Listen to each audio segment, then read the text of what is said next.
Technological কোনো আমার মনে হয় এই মুহূর্তে চীন বা রাশিয়া থেকে আসবে না। ইরান যা করছে তার নিজের ক্ষমতাতে, তার নিজের ইয়েতে সেটা করেছে। যে রাশিয়ার এই মুহূর্তে দেওয়ার মতো ক্ষমতা অত্যন্ত সীমিত, কারণ তারা ইউক্রেন যুদ্ধে বলা যায় এক ধরনের চরম সংকটের সম্মুখীন। সব থেকে বড় বাধা কিন্তু ট্রাম্পের আসতেছে মার্কিন তার নিজের দেশ থেকে। হেজবুল্লাহ, হামাস বা ইয়েমেনের হুতিদের যে সাহায্য ইরান থেকে যাচ্ছে, সেটা এই এলাকার নিরাপত্তার জন্য একটা হুমকি।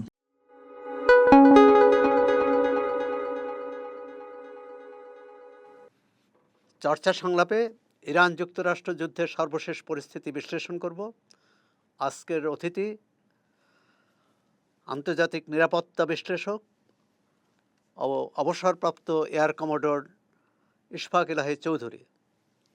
ইশফাক ইলাহি চৌধুরী, আপনাকে স্বাগত। ধন্যবাদ আপনাদের অনুষ্ঠানে আমাকে সংযুক্ত করার জন্য। ইরান যুক্তরাষ্ট্র যুদ্ধে কি ডোনাল্ড ট্রাম্প হেরে গেলেন? যুদ্ধ এখনো চলছে, ইন দ্য সেন্স দ্যাট হয়তো একটা সিজফায়ার চলছে। এখনো কে হেরে গেলেন কে জিতে গেলেন বলাটা খুবই কঠিন। তবে যে আলোচনা চলছে, আমি এর আগের অনুষ্ঠানেও বলেছি যে এই পরিস্থিতিটা তখনই শেষ হবে যখন উভয় পক্ষ মনে করবে যে আমি জিতে গেছি। তো এখন যেসব সর্বশেষ যেটা হয়েছে সেটা তো হরমুজ প্রণালী এখনো বন্ধ অফিসিয়ালি। কতগুলো ট্রাম্পের তরফ থেকে কতগুলো প্রপোজাল গেছে, সেটা হচ্ছে 14 পয়েন্টের প্রপোজাল।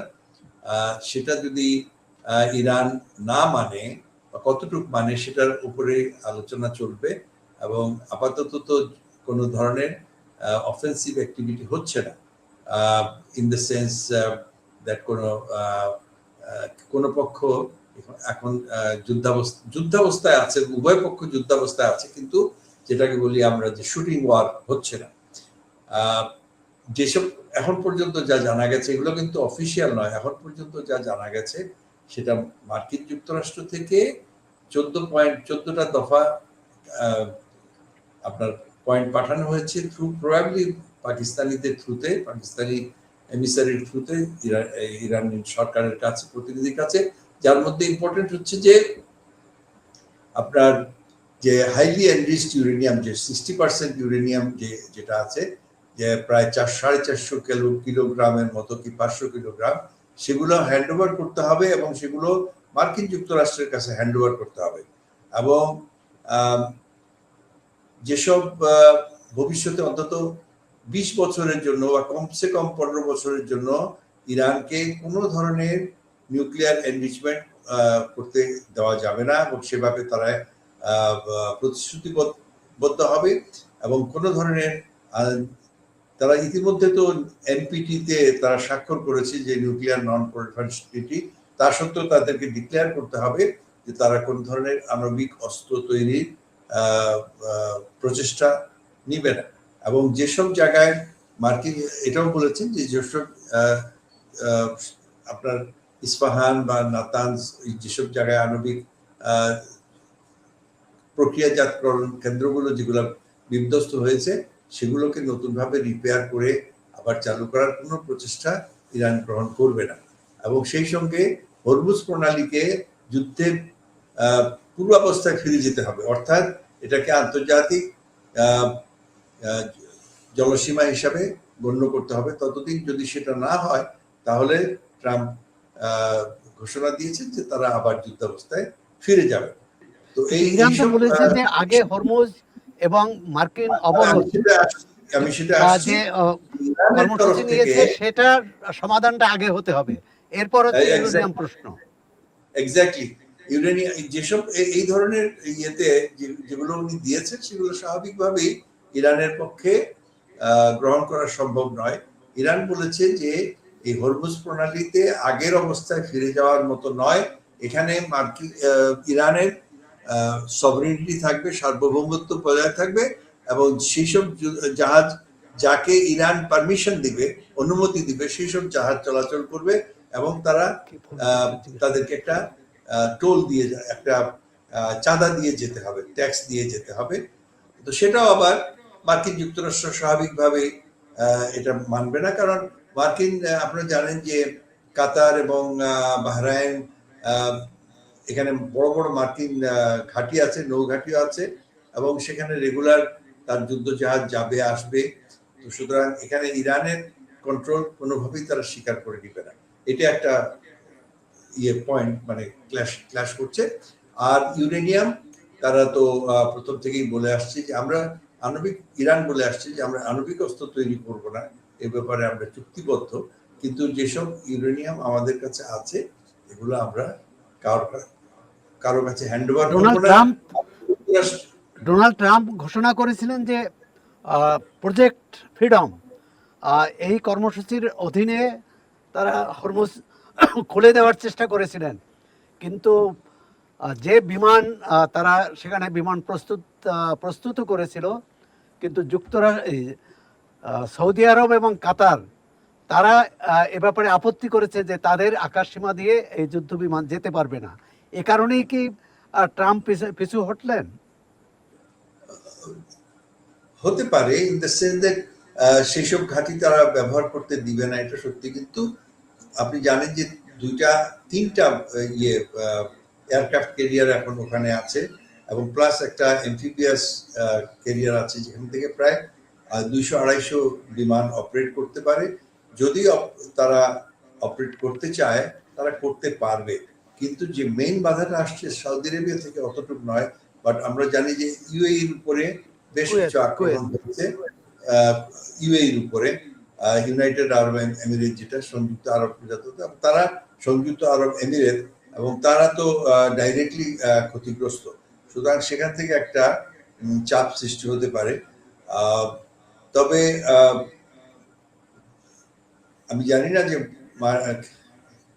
সৌদি আরব মার্কিন যুদ্ধ জাহাজকে অপারেট করতে দিবে কিনা, কারণ সৌদি আরবে তো ইতিমধ্যে মার্কিন যুদ্ধ বিমান সেখানে আছে, এবং অপারেট করার জন্যই তারা ওখানে আছে। তো এই মুহূর্তে ওই যে একটা সব থেকে বড় বাধা কিন্তু ট্রাম্পের আসতেছে মার্কিন তার নিজের দেশ থেকে, কারণ উনি ওদের একটা আছে যে 2 মাসের বেশি উনি যুদ্ধাবস্থা রাখতে পারবেন না, ওনার যে, এবং সেই জন্যই উনি এখন বলছেন যে নিজস্ব এখতিয়ার, প্রেসিডেন্টের যে এখতিয়ার, তাতে 2 মাস পর্যন্ত তিনি এই জরুরি একটা প্রোগ্রাম রাখতে পারেন, কিন্তু এর বেশি পারবেন না। তাহলে সিনেটের এবং রিপাবলিকান, এটা একটা রাজনৈতিক কারণ হতে পারে যে আমি এখন যুদ্ধে নাই, 15 দিন 1 মাস আমি যুদ্ধাবস্থায় নাই, আবার নতুন করে শুরু, তখন গণনা, আবার নতুন করে গণনা শুরু হতে পারে। কারণ উনি কিন্তু ওনার করেননি, উনি ব্লকেট উইথড্র করেন নাই, এবং ওনার যুদ্ধ জাহাজ যেগুলো আছে ওখানে, এবং যেগুলো সামরিক বিমান আছে সেগুলো উনি উইথড্র করেন নাই, এগুলো আছে। এবং একই সঙ্গে ওনার দাবির মধ্যে এটাও আছে যে তার যে মিসাইল ওয়েপন্স যে ক্যাপাবিলিটিস, সেটাও বিল্ড আপ করা যাবে না, যেগুলো ধ্বংস হয়ে গেছে, যেসব স্থাপনা উনি ধ্বংস করেছেন, যেগুলো টানেলের মুখ উনি বন্ধ করেছেন তাদের বিমান আক্রমণে, এগুলোকে রিপেয়ার করা চলবে না। এগুলো কিন্তু ইরান হয়তো এগুলো মানবে না। সুতরাং এই যে টাগ অফ ওয়ার চলছে, যে একটা রশি টানাটানি, এটা হয়তো কতদিন চলবে, এবং এটার পরে কি হবে এটা এই মুহূর্তে বলা মুশকিল। তবে এটা সত্যি যে ইরান যেভাবে, যেটা এর আগেও আমরা বলেছিলাম, যুদ্ধ শুরু হয় একটা প্ল্যান, ওই যেমন ট্রাম্প ভেবেছিলেন 1 সপ্তাহ 2 সপ্তাহের মধ্যে উনি ক্রাশ করে দিবেন, এবং লিডারশিপকে উনি ক্রাশ করবেন, ওদের এই সামরিক শক্তি ক্রাশ করে ধ্বংস করার পরে উনি একটা রেজিম চেঞ্জ হয়তো আশা করছিলেন, জনগণ জেগে উঠবে, কিন্তু এখন সেটা তো হয়নি, অর্থাৎ ওনার প্রাইমারি এইমগুলো হয়নি। কিন্তু এই আলোচনার মাধ্যমে উনি যে উনি কতটুকু হবেন, সফল হবেন, সেটা কেবলমাত্র সময়ই বলতে পারে। তবে এটা সত্যি যে উনি ওনার হোম ফ্রন্টে সামনে যে নির্বাচন, সেখানে উনি কিন্তু উনি এবং ওনার যে সমর্থিত যেসব প্রার্থীরা, ওনার রিপাবলিকান পার্টির যেসব তারা কিন্তু চরম একটা ইয়ের সম্মুখীন হবে, বাধার সম্মুখীন হবে যদি না উনি একটা বিজয় অন্তত ভিজিবল সাম গেইন না দেখতে পারেন মার্কিন জনগণের সামনে যদি উপস্থাপন না করতে পারেন, তাহলে তার পক্ষে খুবই কঠিন হবে। যে এত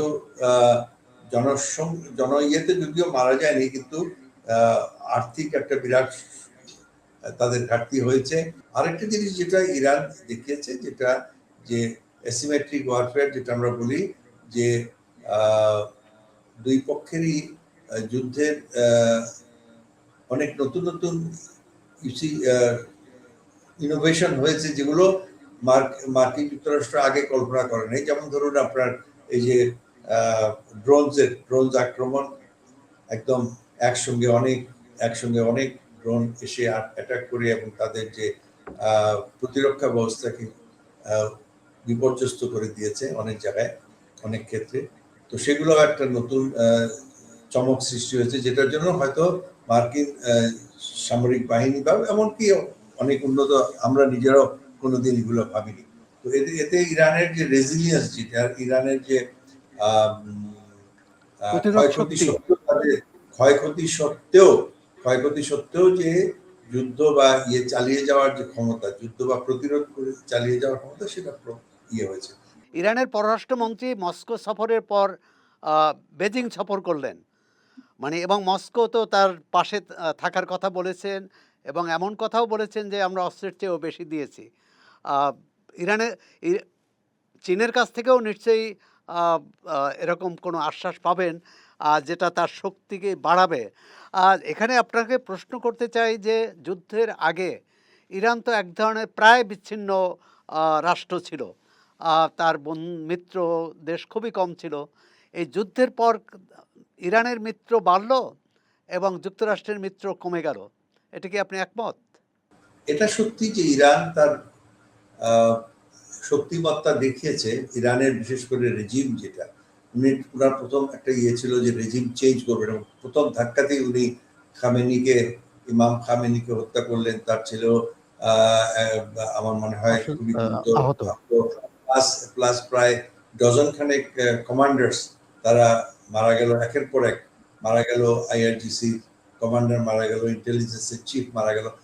তাতে একটা আশঙ্কা করা হচ্ছিল যে একটা অর্গানাইজড যুদ্ধ পরিচালনা করার মতো ক্ষমতা ইরানের থাকবে না। সেটা কিন্তু হয়নি। বরঞ্চ এখন মনে হচ্ছে যে ইরান আগে যে ধরনের লিডারশিপ ছিল, সে বদলে আরো কঠিন যে আইআরজিসির হাতে ক্ষমতা যাওয়ার ফলে হয়তো একটা যেটাকে বলে মোর এক্সট্রিম পজিশনে হয়তো তারা চলে গেছে। তো যদিও ইরানের ভীষণভাবে তারা সাফার করছে, অর্থনৈতিকভাবে তারা সাফার করছে, তাদের জিনিসপত্রের অ্যাভেলেবিলিটি, তারপরে জনগণের দুর্দশা অনেক হয়েছে, বিকজ বাইরের থেকে সাপ্লাই সম্পূর্ণ বন্ধ। অয়েল তেলের আমদানি বদলে তারা চীন থেকে যে ডলারগুলো পেত সেটাও তারা পাচ্ছে না, মানে ফরেন কারেন্সি পাচ্ছে না। তো এগুলো সত্ত্বেও কিন্তু রেজিম টিকে আছে। আচ্ছা, চায়না রাশিয়ার কথা যেটা বললাম, আমি প্রথম থেকেই বলছি যে রাশিয়ার এই মুহূর্তে দেওয়ার মতো ক্ষমতা অত্যন্ত সীমিত, কারণ তারা ইউক্রেন যুদ্ধে বলা যায় এক ধরনের চরম সংকটের সম্মুখীন, এবং তারা তাকিয়ে আছে যে ডোনাল্ড ট্রাম্প এবং পশ্চিমা ন্যাটো তারা যেন এটাতে একটা ইন্টারভিউ করে যুদ্ধটা শেষ করে দেয়। এখানেও একটা উইন উইন সিচুয়েশন, যাতে পুতিনেরও মান রক্ষা হয় আর ইউক্রেনও যুদ্ধ থেকে বেরিয়ে আসে। একই কথা কিন্তু চীনের ক্ষেত্রে। চীন এখন এই যুদ্ধের ফলে চীন অনেক সাফার করছে, কারণ আমরা জানি যে তার ইরানের এক্সপোর্টের 90% তেল, কিন্তু 90% তেল চলে যাচ্ছিল ইরানে, চীনে, এবং অনেক কনসেশন রেটে তারা কিনে নিচ্ছিল, কারণ অন্যান্য দেশ তো তারা কিনতে পারছে না। তো এই চীন সেটা থেকেও তারা হয়েছে।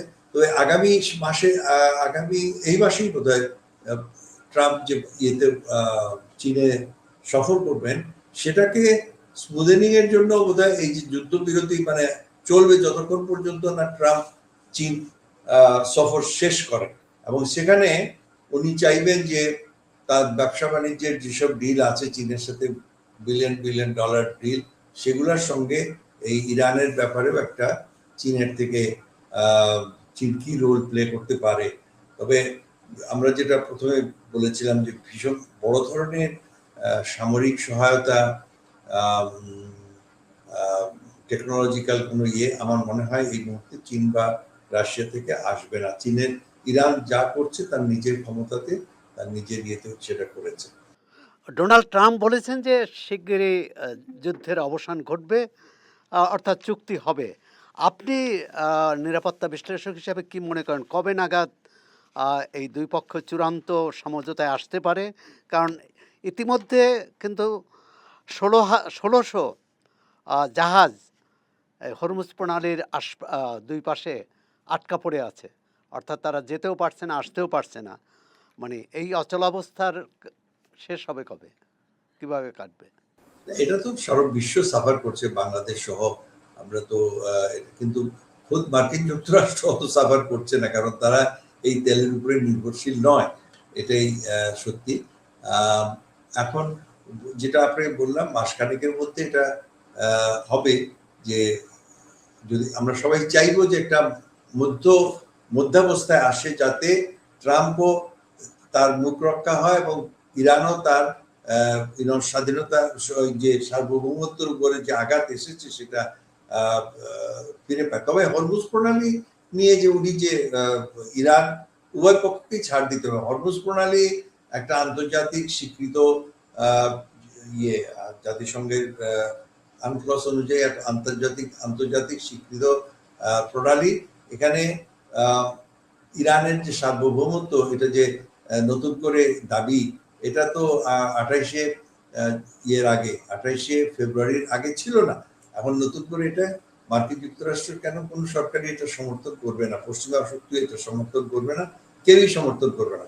সুতরাং এবং বিশেষ করে আরব রাষ্ট্রগুলো যেগুলো আছে, কুয়েত, এই সৌদি আরবের সহ, এবং তারাও চাইবে না। দেখুন আপনার in the long run Arab, Saudi Arab হোক, কুয়েত হোক, তারা কেউই চায় না যে ইরান এত শক্তিশালী হয়ে উঠুক, যে ওখানে একটা হেজিমন যেটাকে বলি আর কি, একটা প্রভাবশালী একটা রাষ্ট্র হিসাবে তার প্রভাব যেন এই আরব বিশ্বের উপরে না পড়ে। এখানে ওই যুক্তরাষ্ট্র তো এই যুদ্ধ ইরানের উপর চাপেই দিল, যুক্তরাষ্ট্র এবং ইসরায়েল।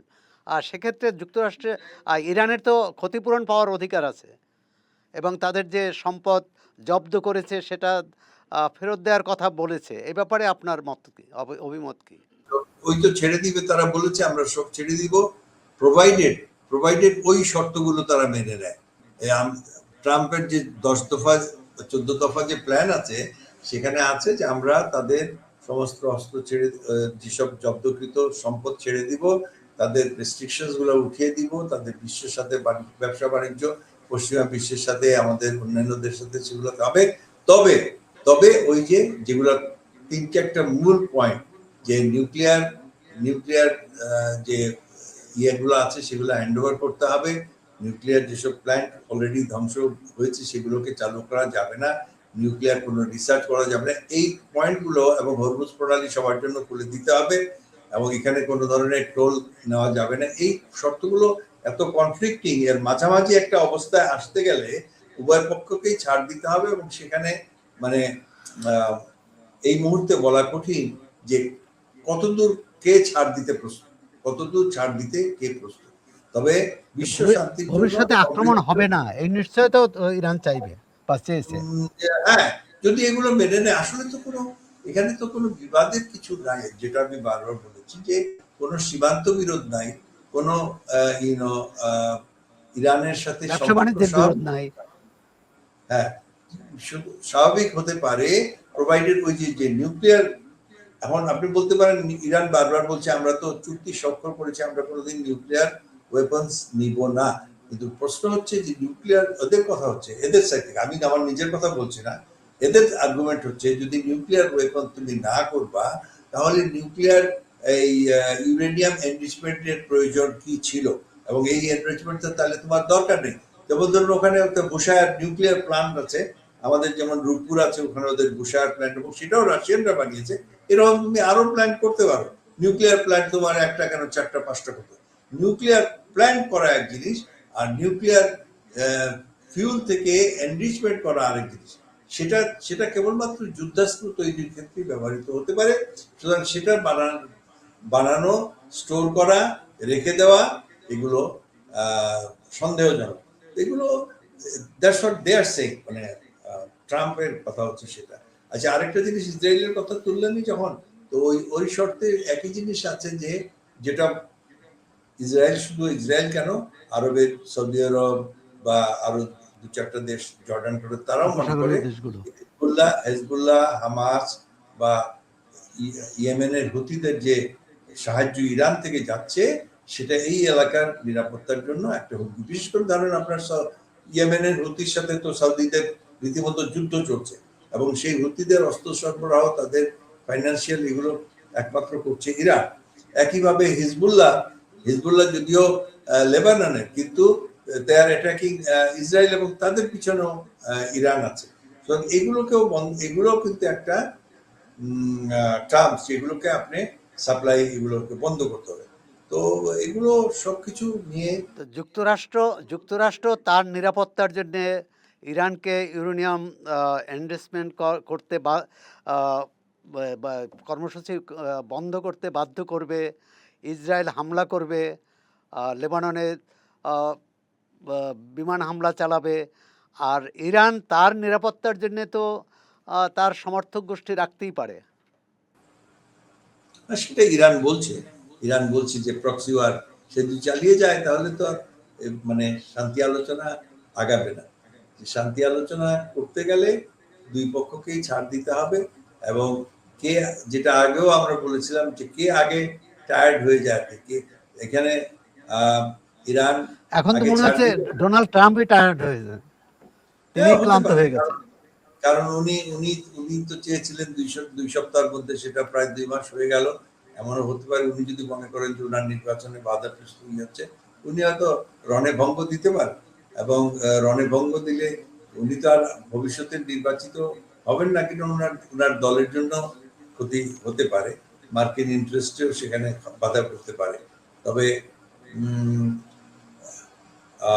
দীর্ঘদিন অবস্থা অবশ্যই এই ধরনের, এখন যিনি যে পজিশনে আছেন, এতগুলো জাহাজ, এতগুলো ইয়েকে একদম যুদ্ধাবস্থায় তৈরি করে রেখে দেওয়া, সেটাও কিন্তু অনির্দিষ্টকালের জন্য চলতে পারে না। জাহাজগুলো সমুদ্রে থাকবে, এগুলোকে রিপ্লেস করতে হবে, আবার নতুন জাহাজ সৈন্যদেরকে রিপ্লেস করতে হবে।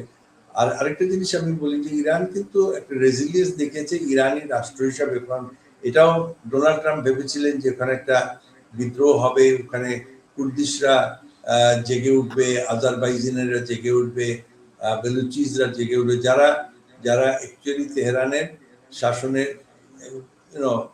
বিরোধিতা করে, তাদের এথনিক্যালি দে আর ডিফারেন্ট, পার্সিয়ানদের থেকে তারা ডিফারেন্ট।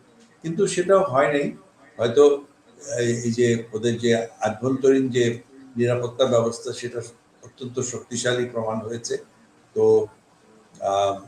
আপাতত হয়তো যুদ্ধ কখন বন্ধ হবে আমি ঠিক বলতে পারবো না। তবে এই তো যুদ্ধ চলছে না, ইতিমধ্যে তেলের দাম কমে আসছে, $90 নিচে চলে আসছে, হয়তো $80 চলে আসতে পারে যদি একটা টেম্পোরারি শান্তি চুক্তি হয়। না, সেটা আমাদের জন্য খুব ভালো খবর হবে, এবং এর চেয়েও ভালো খবর হবে যদি হরমুজ প্রণালী থেকে অবাধে জ্বালানিবাহী জাহাজ আসা যাওয়া করতে পারে, এবং সে কারণেই দুই পক্ষেরই সমঝোতা প্রয়োজন। এবং সেখানে আপনি যেটা বলেছেন, উইন উইন সিচুয়েশন, যে কেউ কারো উপর খবরদারি করবে না, আবার কেউ কাউকে মনে করবে না যে আমি জয়ী হয়েছি। যুদ্ধ কাউকেই জয়ী করে না। আমরাও চাই এই যুদ্ধের দ্রুত অবসান হোক। ইশফাক এলাহী চৌধুরী, আমাদের সময় দেওয়ার জন্য আপনাকে আবারও ধন্যবাদ, শুভেচ্ছা। ধন্যবাদ আপনাকে।